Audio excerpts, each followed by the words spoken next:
to visit victims of the shooting, as well as folks that had been injured and had been discharged were there, and also the first responders who, without their heroic actions, hundreds would have died. We reiterated to the President the importance of action around these issues and guns, and that the people of Dayton are waiting for action from Washington, D.C. I talked a bit to the Chief of Staff, who was also there, about red flag laws and how there's a certain legislation that Lindsey Graham and Blumenthal are moving to make sure that we can have a national red flag law, and there's a piece in that legislation that would actually make Ohio and Texas be a pilot for cities to be able to go right to the federal courts for it. So I reiterated that, and then the senator was very eloquent about some of the things he had to say about guns. Mayor, thank you. The mayor has shown unbelievably good leadership. I was here on Sunday, much of the afternoon, with the mayor and with the police chief and people from some of the first responders that save lives. We saw some of them today, too. We met all the police officers who unquestionably saved the lives of dozens and dozens and dozens of people in the Oregon District. Both of us spoke with the president right when he got off Air Force One. Both the mayor and I asked the president to call on Senator McConnell to bring the Senate back in session this week, to tell the Senate that he wants the background checks bill that has already passed the House, that he wants it on the floor.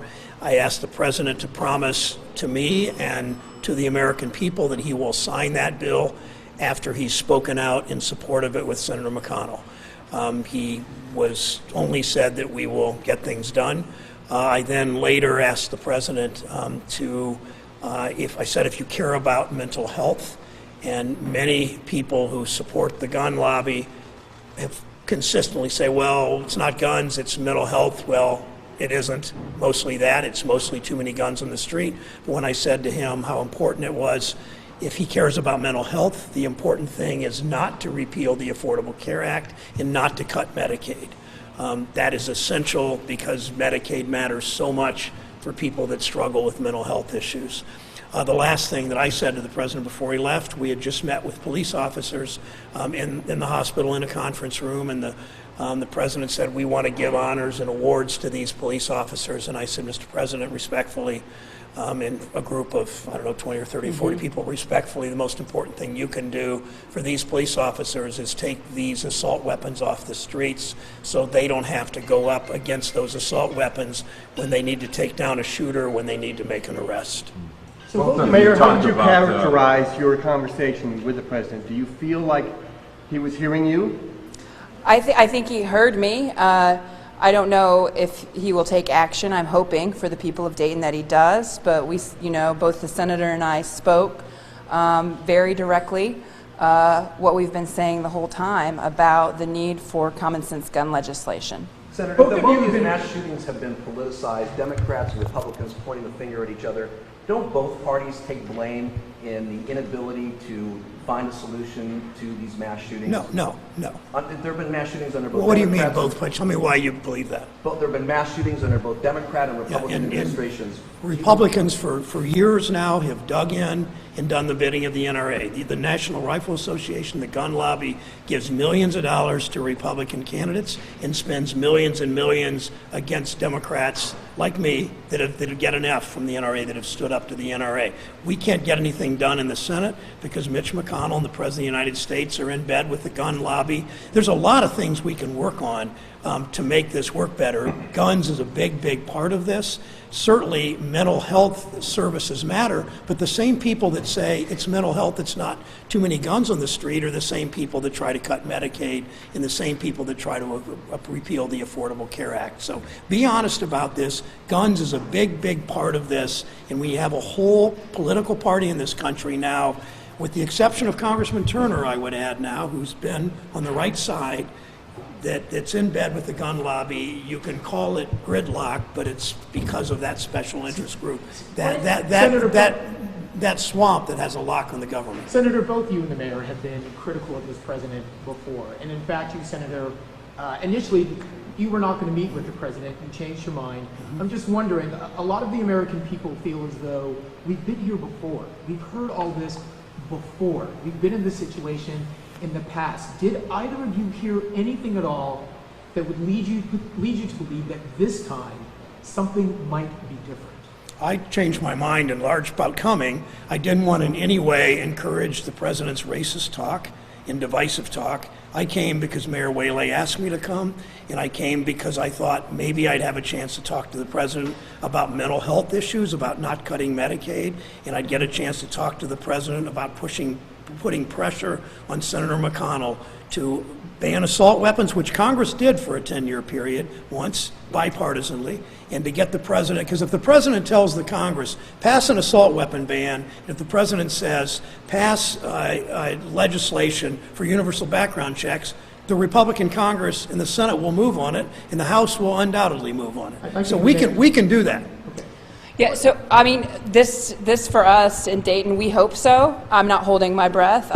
You know, too often we just see complete inaction because they're waiting just for time for people to forget that 9 people died in Dayton because of a gun that was that shouldn't be legal, frankly. You know, I pointed out to the president that now Governor, former Senator Mike DeWine voted for the assault weapons ban. There was a time when this was bipartisan. And so we're looking for those people in Congress to come together because the majority of Americans agree, so this should be an action. Do I think that we're going to see another mass shooting tomorrow or Friday? Probably, because Washington will not move. When you looked in his eyes, did he seem like someone who was ready to take action, or did he seem like someone who was just going to let this, as you said, die down? This is the first time I met the president, so I don't think my ability to look in his eyes is going to give you any insight on what he's thinking. You had a lighthearted moment with him laughing. What was that about? I'm sorry? Did you have a lighthearted moment with him? You were laughing with No. him? I mean, the conversation at the airport was pretty brief. You know, he was kind of moving pretty quickly towards us, and it was like, you know, Mr. President, the city of Dayton and the people of Dayton really are looking forward to some action. That's what you can do to help us, is to get some action on common sense gun Did legislation. they specifically talk about his tone? No. I talked to him about, I mean, I'm very concerned about a president that divides in his rhetoric and plays to race in his rhetoric and is racist. I remember President Bush, whom I agreed with about very little. He wanted to privatize Social Security. He lied about the Iraq War. But after September 11th, President Bush went to a mosque and said, Muslims didn't attack the United States, terrorists did. President Obama, after the 2 most awful shootings of all the shootings, Sandy Hook and Charleston, went to comfort them and talked and sang healing language. I wish this president would do that. We did not talk about that. We talked about Medicaid and getting Congress to move. I don't know the president intimately, but I will continue to call publicly on him on all of those. How was he received by the patient? He was received well by the patients, as Yes. you'd expect. I mean, They're hurting. What did he say? Oh, he was comforting, It was and very he nice. did the right things, and Melania did the right things, and it's his job in part to comfort people.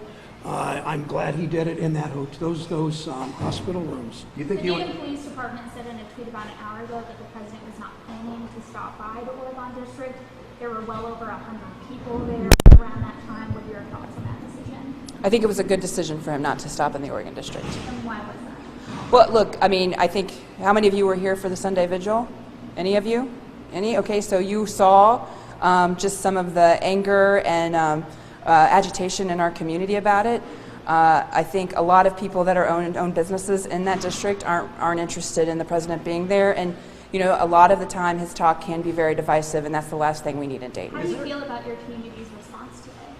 I've been proud of it. I mean, I haven't paid a lot of attention to the response today, so you might know something I don't know. So, like, the senator and I literally just got back from the hospital. We didn't have cell phone service, and then came right here. So, I would say, as someone who doesn't live in Dayton and admires the mayor so much, I would say this community has been extraordinary from the night it happened with the police to the rescue people that showed up from all the suburbs, 5 from the city, another 15 from suburbs that got there within 20 minutes.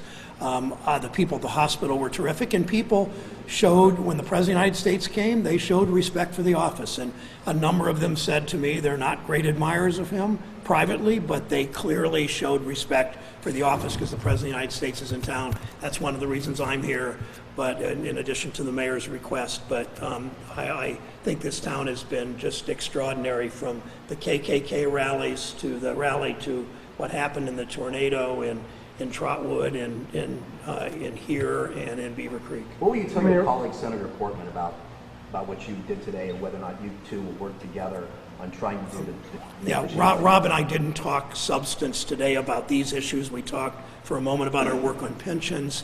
It wasn't a time to spend a lot of time talking to each other. We have a good relationship. We differ on the issue of guns. We hope we can find some common ground on this, but so far we haven't. I'll just leave it at that. Mayor, what can you tell us about what you would tell people about the Oregon district, and in terms of suburbs, in terms of people from across state and being willing to go back there after this, the next few days of coverage dies down?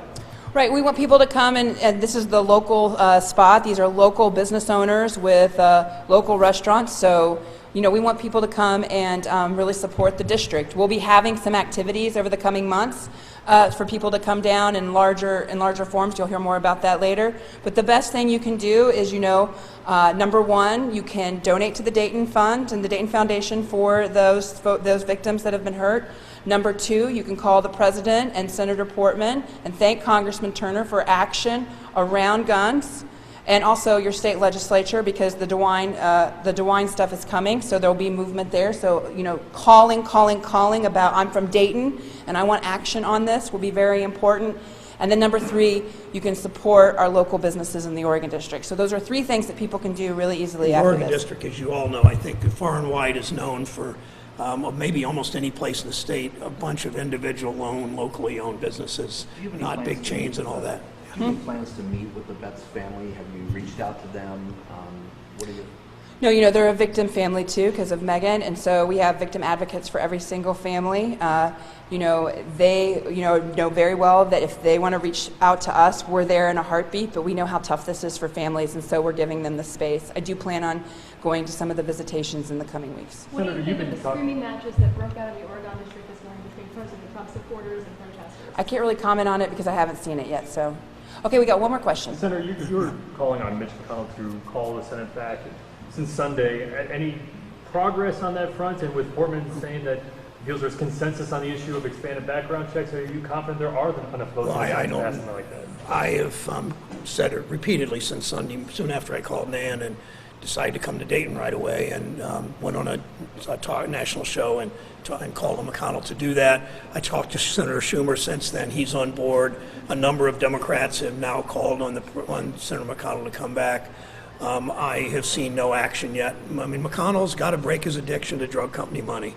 And drug company money too, actually, to break his addiction to gun lobby money, and he hasn't seemed to even take a step in that direction. Okay, that's it, guys. I want to say, Do you think this helped I've been watching live again a press conference with Dayton Mayor Nan Whaley and Senator Sherrod Brown. Obviously, both of them discussing what was happening, but now we want to get to Jimani. He is with Ohio Governor Mike DeWine. Let's listen in. Okay, hey, thanks. We're here at Wright State University. Governor, thanks for being with us here on News Center 7. First, your impressions of the presidential trip and the value it has for those people here in the Dayton region. The President and First Lady, it was great they were here. This was a trip that was focused on the victims. They went from hospital room to hospital room. Some people still obviously hurt very badly. But everybody was very happy to see the President. The families were happy. The President took pictures with members of the family. In every room there was usually someone who had been with the person who was hurt. In a couple cases they had shielded them or helped protect them. So it was a very moving experience, certainly for Fran and for me, and I'm sure it was for the President and for the First Lady. The President then met with all the first responders, or many of the first responders. He first met with 6 or 7 officers who were on the scene that night. And the President just expressed his great admiration for them and just said, look, you're just amazingly brave, and thank God you did what you did. He then met with other first responders, people from the hospital who were there that night, who were called in. So it was really an opportunity, I think, for the president to say thank you. He did that, and I think people were happy to see him and appreciated that. It was low-keyed and was focused on the victims and the first responders.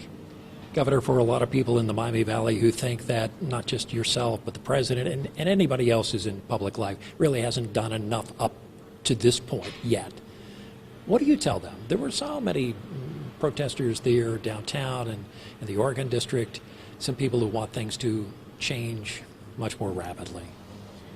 You know, at my request, the state legislature last month provided money for every school in this state to be used for what we call wraparound services, and those include mental health. We have a real crisis with some young people today, more than we've ever seen it before, and we've got to get them mental health help. That's going to help them. It's also going to help society.